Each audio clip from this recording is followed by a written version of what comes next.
Hey guys, I'm out in White Sands OHV, off-highway vehicle, not White Sands, Red Sands. White Sands is up there. Red Sands, off-highway vehicle area, BLM land, here in the middle of the Tularosa Basin. Doing a little loop, about a mile and a half from where my car is by the road, out and around. I'm just here, practicing a little fieldcraft. I brought my AK out with me today because if you see behind me, right over there, in the distance, it looks really green right here. This is a kind of a low point, but this whole area is this red sand with these mesquite outcrops, or coppices, Coppice, and it's basically just a big clump of mesquite holding all the sand together, and then in between is just the sandy nothing. So I got my AK with me, my rig. I got my pack with, a couple days worth of stuff if I needed it. The reason I brought my AK, iron sights, I have my binos with me, but most of walking through here, you can't really see farther. From here to over there, you can't really see farther than 100+ yards. And when you do hit the high point, you obviously don't want to silhouette yourself. So when you're going up a dune, you hit a high point, you don't want to necessarily silhouette yourself. So I brought my AK. You guys have seen it, basic flash, streamlight. I'm using my Korean fake light mag today. I felt like one with the Recce Cami aesthetics. So I'm out here, and I've been thinking about this for a while, and I thought this would be a good time to make the video about conditioning, not the way that people talk about, running, working out, rucking and stuff like that. It's conditioning, but that's not athletic, physical conditioning in the strengthening sense, I guess. I just want to talk about conditioning for the exact specific area you're going to be in, not learning and watching something about being deadly in the mountains, being deadly in the desert, being deadly wherever, but that's not where you are. The majority, guys east of the Mississippi are dealing with, generally speaking, deciduous forests, and 6 months out of the year it's gray. And it's a completely different place than it is during the hot summer months. You go west of the Mississippi, there's a lot of this. There's a lot of high mountains with forests, but it's a different type of forest. And then the closer you get to the west coast, there's a lot of, especially Northern California and Oregon and Washington, there's a lot of high mountains and forests combined, deciduous and coniferous. So I just wanted, that's part of the reason why I'm out here, because I live in El Paso, right over there, right down there, southern part of the Tularosa Basin. If I'm going to be doing anything, whatever scenario you want to come up with, it's going to be in either the Tularosa Basin, the Sacramento Mountains, the Oregon Mountains, or the Franklins closer to El Paso. But this is where I'm going to be. This is where I'm going to practice, and what I practice pertains to the area. So what I practice is hot weather, I guess survival, water conservation, being dehydrated, protecting yourself from the sun, long sleeves and stuff like that. Guys down south in the deep south, can cami paint their arms and whatnot and be going around with a synthetic t-shirt because it's hot and humid, and they're under tree cover. They're not in a jungle, but they're in a very wet, forested, wooded environment. Here, the sun's a killer, dude. It's fucking 80. I looked at the car in the car when I pulled up, 87, 88 degrees. But with the sun, and it's just a little bit enough overcast where it's still coming through. And it's hot in this, but I'm not wearing sunscreen. If I were to wear sunscreen, it'd be on the tops of my ears, and that kind of stuff. Those kind of considerations for where you're going to be. long sleeves, long pants, out in the sun, lighter weight stuff, guys. You know, in a wet environment. But the whole point of what I'm saying is, I just want to reiterate to guys that they don't have to practice what looks cool or what's shown to be cool on social media, on the internet. It can potentially get you killed.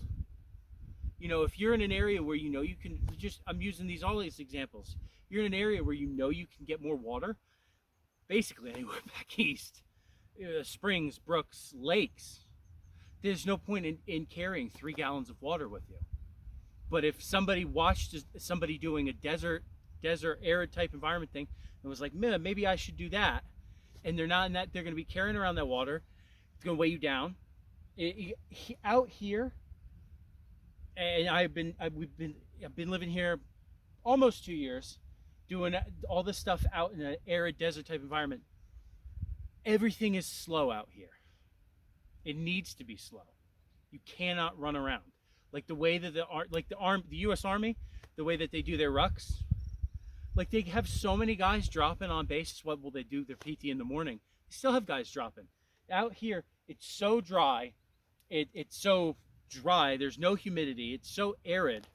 It sucks the moisture out of everything. So if you're trying to if I was out here and I was trying to cover, I don't know if you could see it behind me on the horizon, but that's the San Andreas Mountains.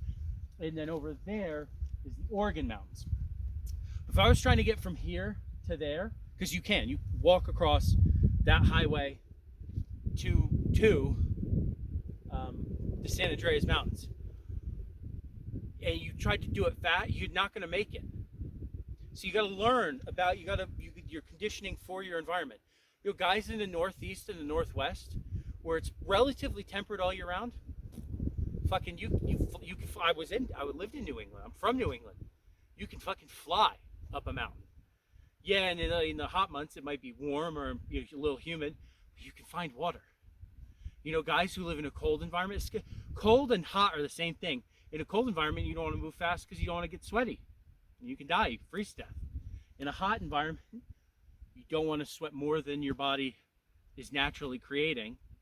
And so, like, conditioning for those environments, not even necessarily running and rucking in it, but getting out and field crafting in it.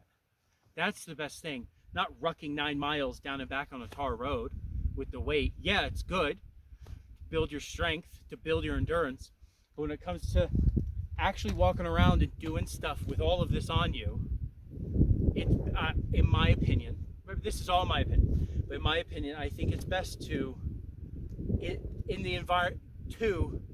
go out into the exact environment that you'll be doing this kind of stuff in whatever scenario you want to make up, as opposed to you go to the gym 3 times a week and lift weights and stuff. But being physically fit and physically strong is one thing, but being strong in your skills is, in my mind, equally important, if not more important. To be strong in your skills, you can fucking deadlift fucking 450 pounds, and that's all good and well. But if you're not conditioned to be carrying your gear, your specific gear for the environment you're going to be in, then it's worthless. It is, because I've been rucking, and I try and ruck every weekday morning and run every weekday evening. And Sarah, my wife's at NTC right now.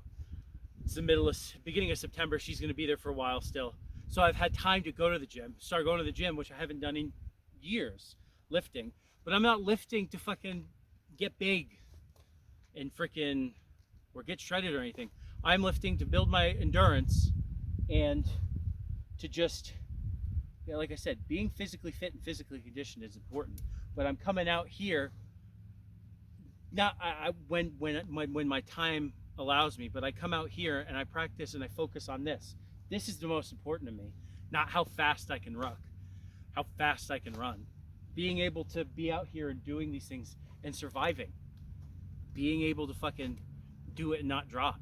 And those, you know, those last 2 times I was up in the, when I was at the Franklins and in the Oregons, when I had the dehydration issues, learning. There's nothing wrong with that. There are people messaging and commenting me after that, lack of layman's term, just calling me an idiot and saying, well, you know, and I, you know, making memes and fucking people saying, you know, who would take advice from somebody who almost died? I didn't almost die. I was severely dehydrated, but how are you going to learn if you haven't experienced those things?